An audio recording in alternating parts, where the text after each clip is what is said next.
I have written another article for New Eastern Outlook. It is titled, Who Really Controls U.S. Foreign Policy? And this is a question that comes up every time there is an election, whether it's for Congress or for president. We're looking at an upcoming U.S. presidential election.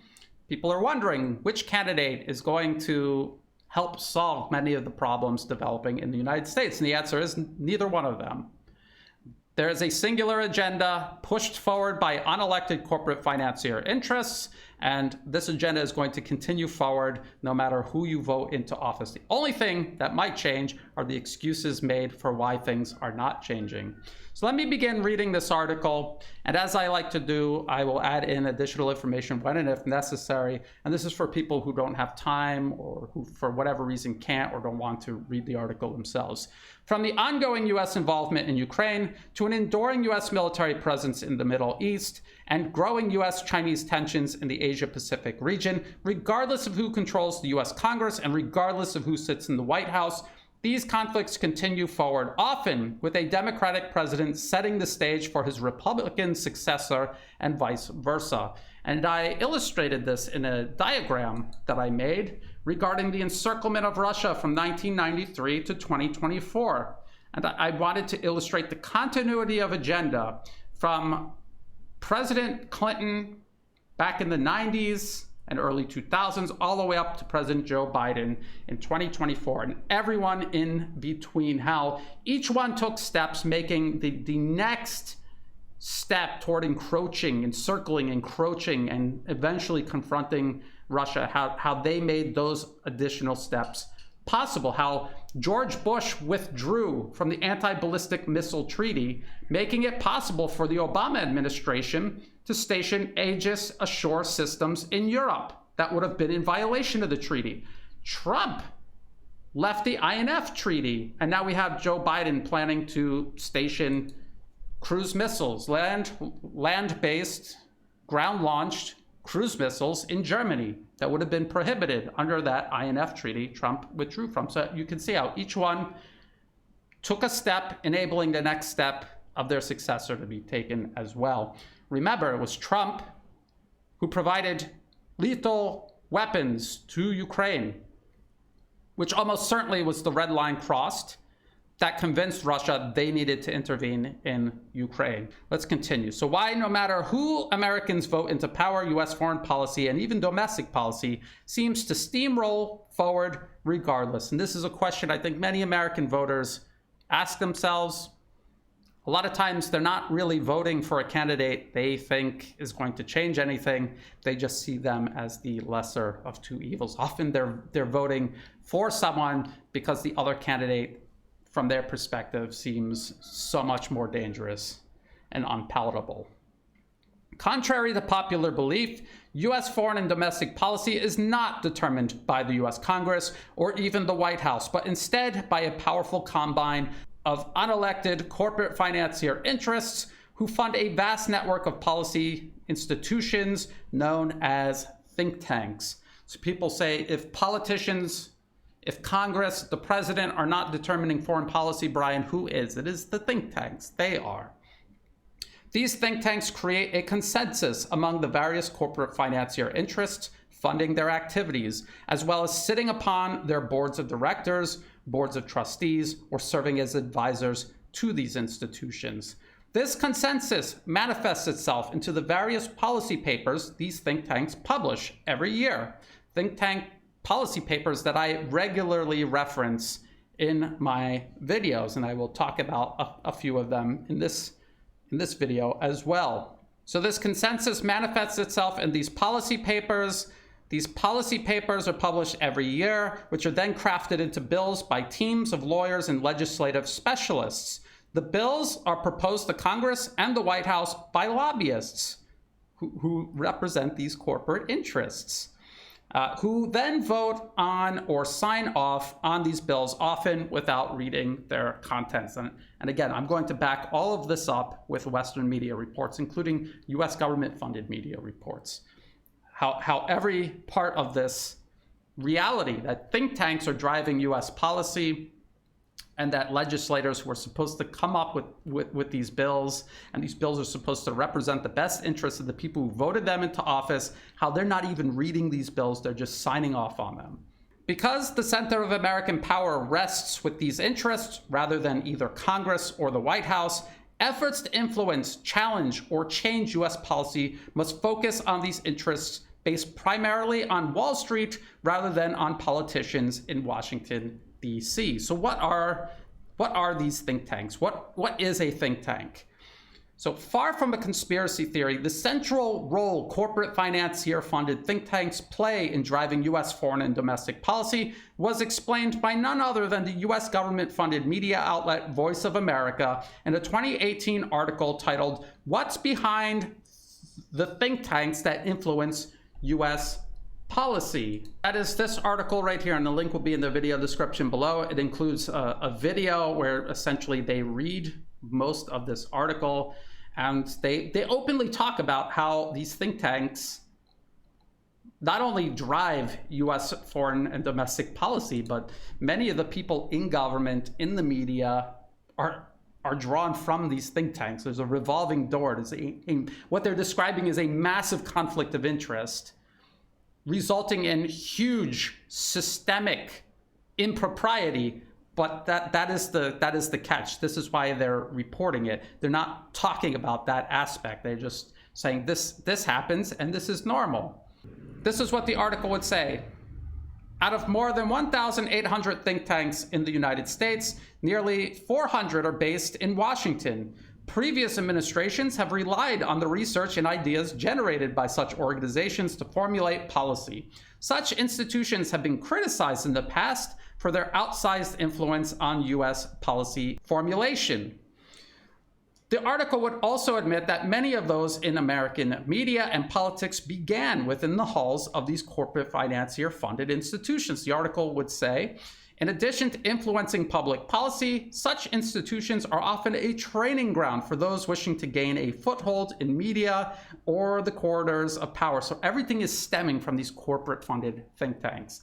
Everything from policymaking itself, to the people signing off on it, to the people in the media, supposedly explaining it to the American public. The same article admitted think tanks are also a revolving door for talent, pointing out that in the George W. Bush administration, Vice President Dick Cheney, Defense Secretary Donald Rumsfeld, and Secretary of State Condoleezza Rice all came from Washington think tanks. So that is an example, the revolving door between these think tanks and the government itself. Corporate-funded think tanks. People who are paid by corporations to pursue and implement their interests, then go into the government to continue doing so. Only toward the very bottom of the article was any mention made of the corporate financier interests actually funding such think tanks. This is how they brought up this topic.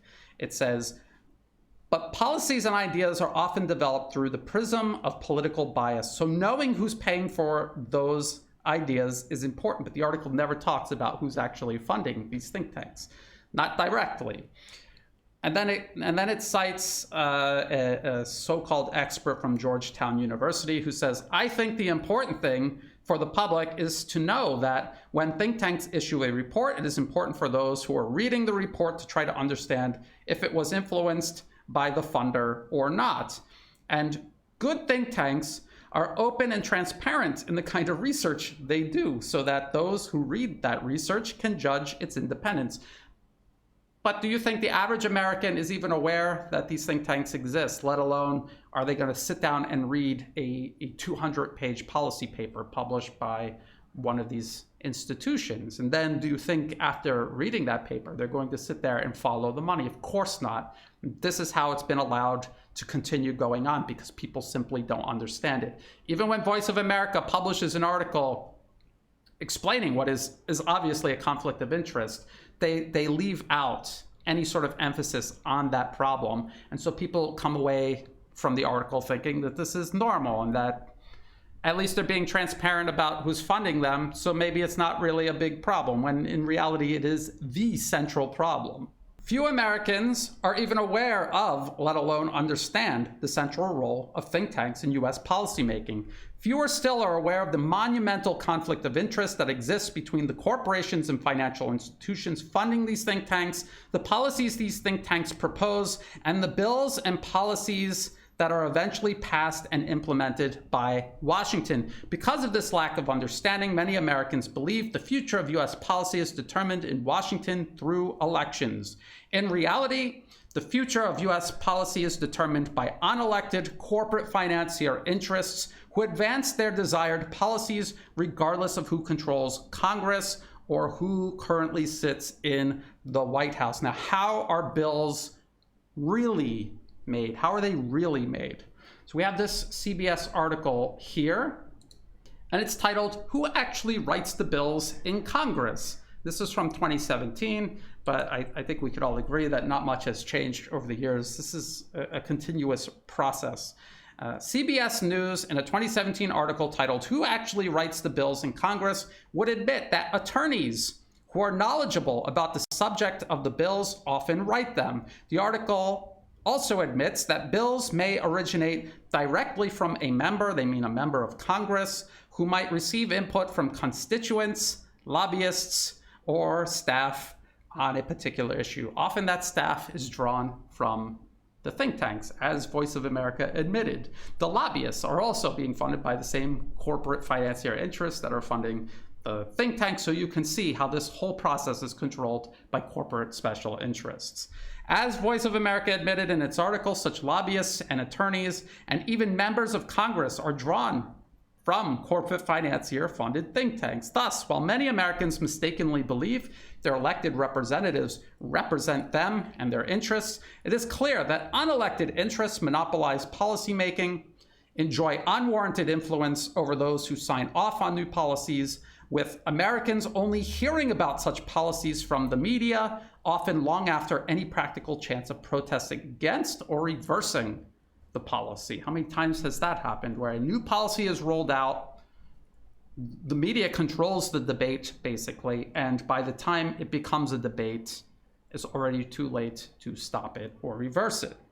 As Voice of America also admitted, many in the media informing the American people about new policies began their careers in the halls of these policy think tanks, funded by the same unelected corporate financier interests proposing these policies in the first place, which is why many in the media are going along with it. They came from these think tanks. They are part of promoting the agenda. They work their way in the media specifically because they could be trusted to help advance this agenda, not hold anyone accountable, not actually inform the public, but to do the exact opposite, to just keep pushing this agenda forward regardless. Then we have this from USA Today. Actually, they had a series of investigations. This one, "You elect them to write new laws, they're letting corporations do it instead." So this is a much more explicit and direct explanation of how US foreign and domestic policy is actually created. And again, this will be linked to in the video description below. There's a whole series of articles, investigations about how this really works. So if you want more details, click on it and read through it. I will give you a little preview of what this investigation was about. So, "You elected them to write new laws, they're letting corporations do it instead." They spell it out more explicitly. Each year, this is from the investigation, each year, state lawmakers across the US introduce thousands of bills dreamed up and written by corporations, industry groups, and think tanks, disguised as the work of lawmakers. These so-called model bills get copied in one state capital after another, quietly advancing the agenda of the people who write them. So they're talking about the state legislative process, but this also applies to the federal government process as well. The investigative report also noted how manipulative the titles of the bills often are, done deliberately to mislead the public. The Asbestos Transparency Act, again, this is from USA Today, didn't help people exposed to asbestos. It was written by corporations who wanted to make it harder for victims to recoup money. The HOPE Act introduced in 9 states, was written by a conservative advocacy group to make it more difficult for people to get food stamps. And of course, we remember the Patriot Act. This was a sweeping so-called national security bill that essentially shredded the US Constitution and all of the rights enshrined within it. And they call it the Patriot Act, even though it was implemented by people who are the exact opposite of patriots. People who were undermining and destroying the very foundation of the United States and its legal system, its very constitution. The report would lament, the USA Today report would lament, bills promise to protect the public, but they actually bolster the corporate bottom line. And this should come as no surprise considering these bills originate from think tanks funded by these very corporations. Next, let's talk about Congress. What is their actual role in all of this? They're just rubber stamping these bills. Do they even read these bills? I think many people out there following my work probably already know the answer to this. This comes to us from this article here. And a lot of these articles exposing this are trying to excuse and defend this behavior. They're not actually exposing this as a problem to be addressed. And that includes this US News article. Not so dirty little secret. There are better criticisms to lay out against GOPers who voted for Trump Care than you didn't read it. But actually, they're talking about Trump Care and the Republicans, but that doesn't matter. Don't get caught up on the minutia here. This is about the fact that all bills, regardless, are hundreds of pages long and people don't read them before they sign off on them. The article would admit the not so dirty little secret of Congress, and I suspect most legislative bodies, is that members often vote on legislation without having sat down and literally read it. The article explains that instead, legislative specialists who work in Congress, and in some cases, think tank denizens outside it, interpret the bill and explain them to legislators who then vote on them.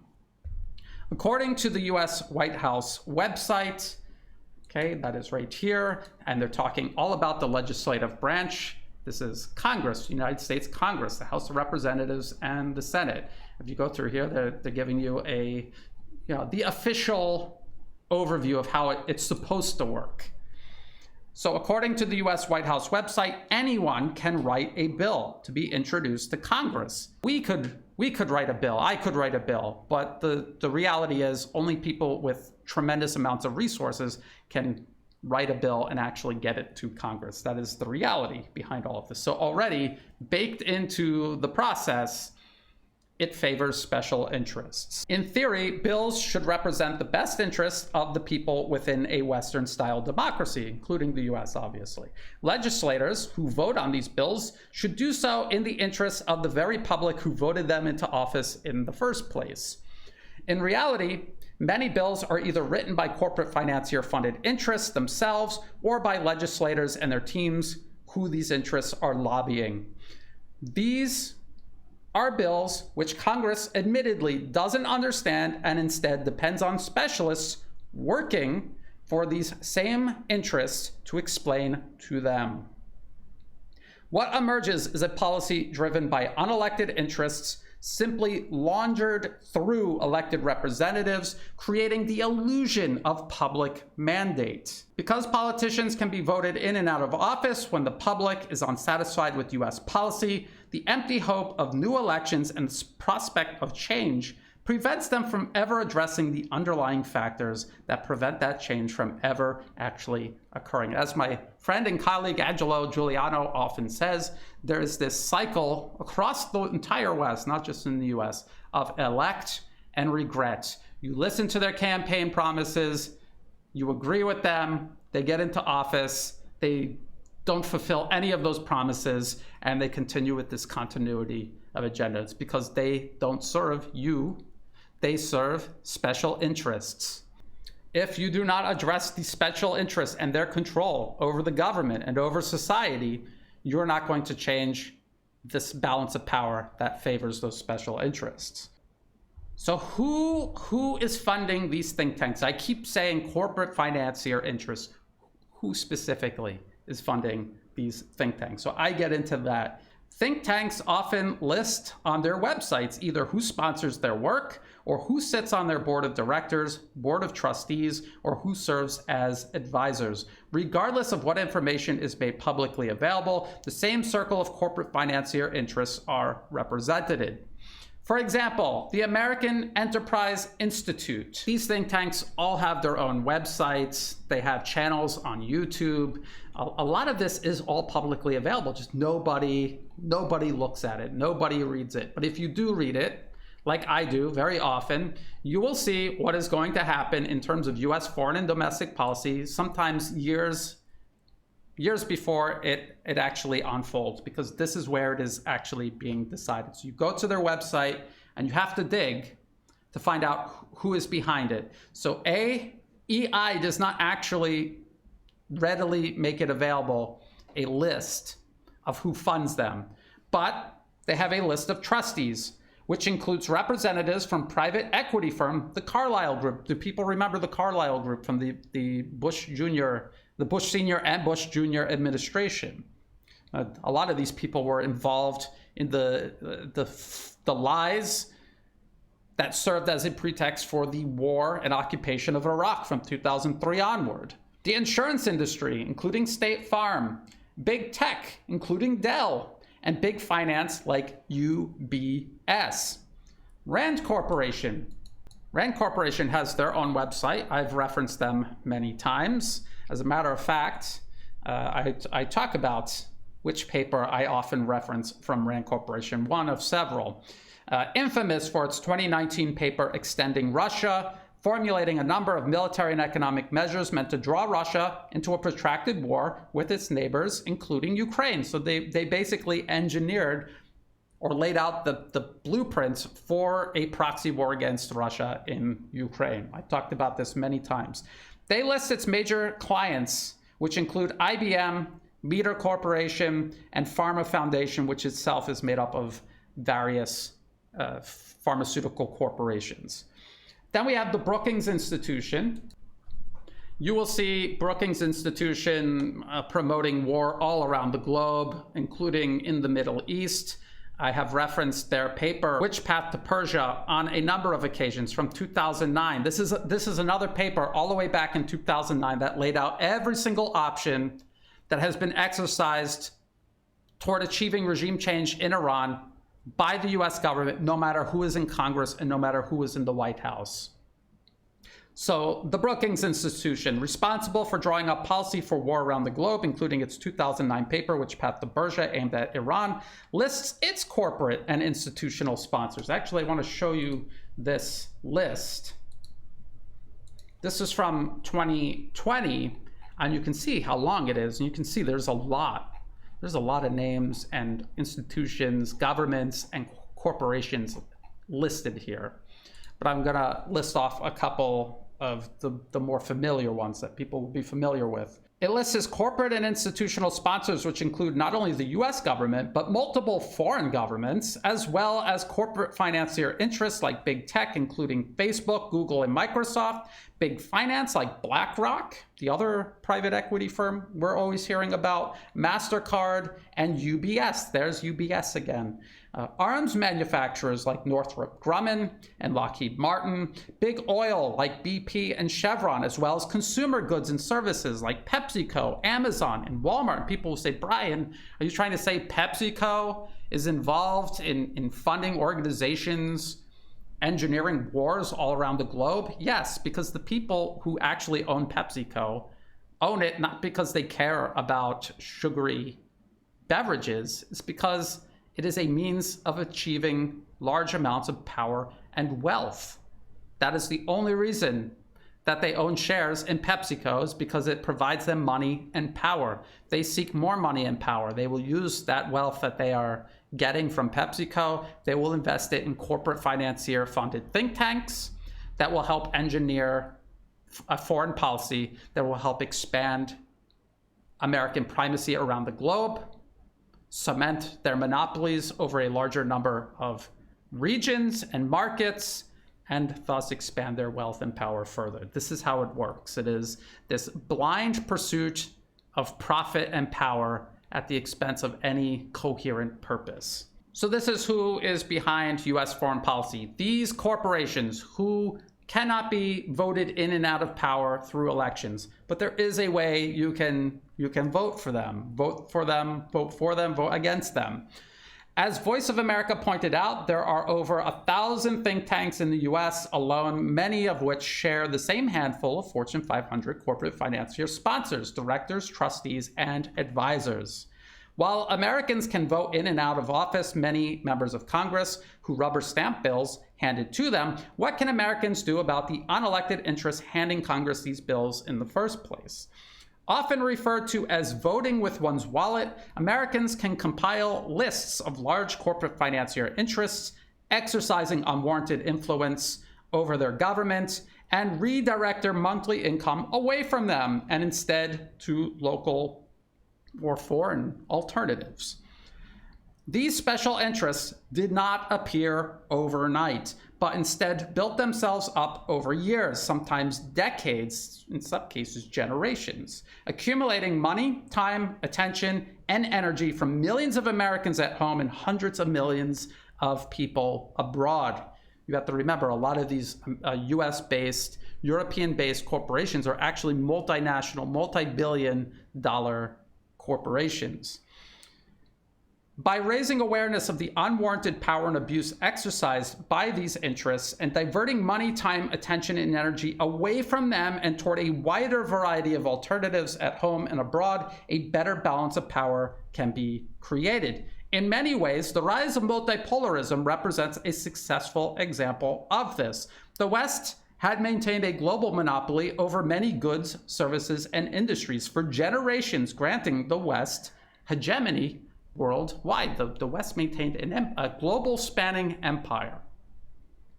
And now they don't. And the reason why is because all of the monopolies that they created centered around business, trade, finance, these monopolies have been broken up by alternatives put forward by, say, Russia, China, BRICS, the growing multipolar world, in other words.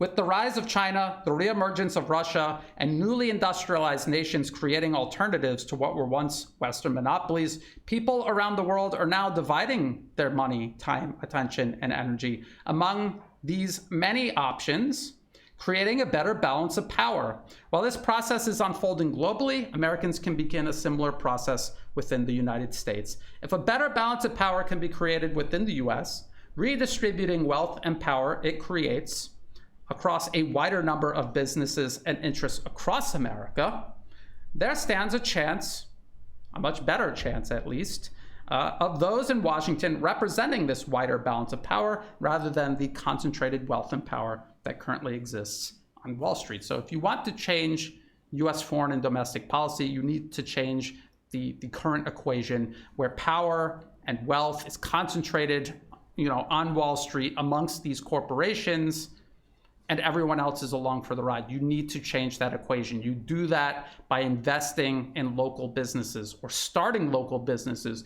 or sending your money anywhere else other than these established, corrupt, abusive corporate financier monopolies. And I understand that it's extremely hard to do that sometimes. You don't have a choice.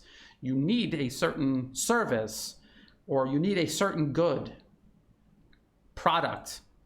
And you don't really have an alternative. But if you could just reduce your dependence on these corporate financier monopolies by, say, 5% every single month, even that adds up over time. Again, you have to remember, this problem was not created overnight. It's not going to be fixed by voting in a single election. It's going to take a lot of hard work by many, many people all across the United States to turn things around. And if people are not serious about committing that type of time and energy into changing things, then they're not really serious about wanting change in the first place. So that is where the battle lines are actually drawn. This is what's required of people to change things.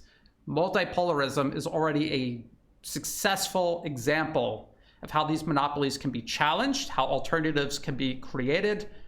Obviously, these monopolies are not just going to sit idly by while you displace them. with alternatives. They will fight tooth and nail, but it is a fight that is being won all over the world, and it is a fight that could be won inside the United States. A good example of this is agriculture. You have large corporations like Monsanto, Bayer, Syngenta, and they're always changing their names and combining, merging, and changing their logos because they understand how negative people perceive them. And that's owed to the alternative media exposing them. I mean, that is a big part of confronting this problem. Naming these corporations, exposing them, and encouraging people to direct their time and their energy and their money away from them. So what were people doing? They were getting involved in local agriculture. Years ago, this man, Curtis Stone, used to promote urban farming. What he was encouraging people to do was to start their own local small-scale farm, grow vegetables, and sell them locally. And he was doing this successfully. He was showing other people how to do this successfully. And people all across the US and across Canada were building up local agricultural alternatives to these vast, centralized, monopolized, corporate financier-controlled agricultural projects. And it was offering people an alternative, and people were paying into this alternative. At the time, Big Ag was reeling. They were having a lot of problems. They were being fought in information space by the alternative media, and they were being displaced by people who were just getting up and doing it themselves. Now, yes, these corporations would put pressure on legislators, law enforcement to try to harass people, try to impede local agriculture, but people continuously fought back and they were gaining ground. I don't know where it stands today, but this is an example of an actual fight that you could engage in and make real positive change. And fighting by building something, by growing something, by doing something constructive to confront the very unconstructive, exploitative, abusive practices of these corporations. And you could apply this same approach to virtually any type of service, good, or industry. And this is something that maybe in the near future I will start getting into more specifically, explaining how this can be done, explaining step by step how this can be done. In the meantime, I hope that people can see why voting isn't going to work, why that is not a solution, because no matter who you vote for, these corporations are in power and they have control over the policy-making process. And until you change that, you're not going to change US policy, not foreign, not domestic, no matter who you vote for. So I hope this makes things a little clearer. A lot of people have been asking me about, if voting doesn't matter, who's actually determining policy? This is who, and this is according to the Western media, including Voice of America, admitting this. They try to sidestep the problems, the implications of all of this, but they're admitting that this is how it works. And if you look into it closely, you will see for yourself that is exactly how it works. So if you thought this video was useful, please like and share. Think about subscribing. It's free to do. It helps the channel grow. Check the video description below for other places you can find and follow my work. All of my videos are uploaded on YouTube, but also Rumble, and everything is backed up on Telegram as well. Also in the video description are all of the links that I referenced in this video, including the link to the New Eastern Outlook article that I read. There are also ways in the video description below where you can help support my work. I do not monetize any of my social media platforms. If ads pop up, feel free to skip them. If you do want to help support my work, please do so through Buy Me a Coffee and also through Patreon, to everyone who is helping out, whether it's a one-time donation or a donation month to month, or if you have no additional resources to spare and you're just helping share my work with others, getting the word out there, that is all greatly appreciated. That is what makes this work possible and allows me to continue doing it. So thank you. And as always, thank you for watching.